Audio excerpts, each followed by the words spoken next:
appréciation très positive pour le premier partenaire de l'institution qui nous associe à tous les grands événements.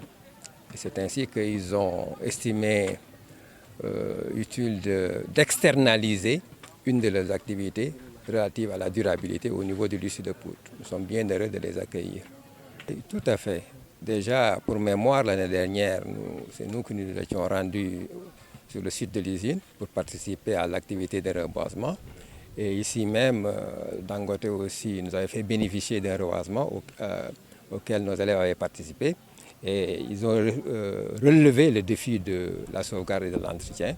Et donc, nous marchons ensemble dans cette préoccupation-là qui est mondiale. Voilà, le choix de ce thème rentre dans un cadre global d'une politique volontaire donc de développement durable.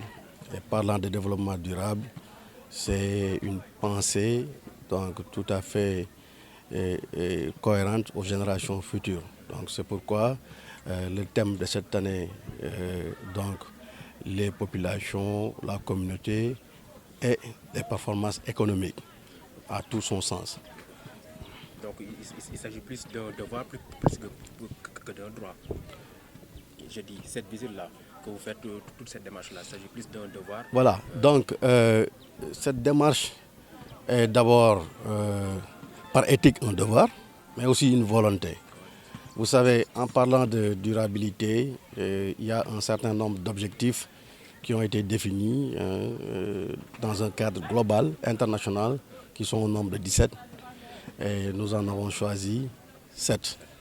Et ces 7 objectifs-là vont amener à animer en fait, la démarche pendant cette semaine.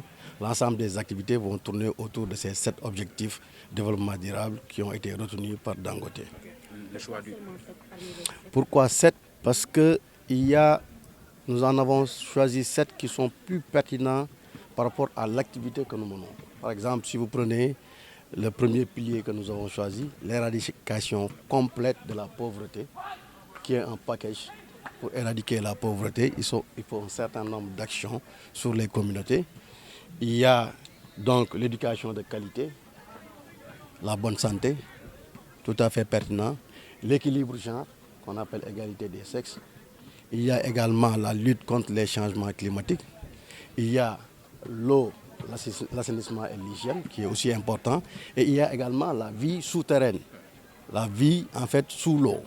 Okay? Donc ces 7 objectifs ont été concentrés et centrés sur l'activité que nous faisons, d'où sa pertinence. Nous sommes dans un lycée, est-ce à dire que vous misez sur les jeunes? Voilà, ça rentre également sur cet objectif ODD, éducation de qualité. D'ailleurs, nous aurons une discussion qui va tourner autour de la biodiversité dans les industries extractives, qui sera une occasion de sensibiliser la jeunesse pour avoir un aperçu et s'intéresser davantage à cet aspect de biodiversité. Mon fils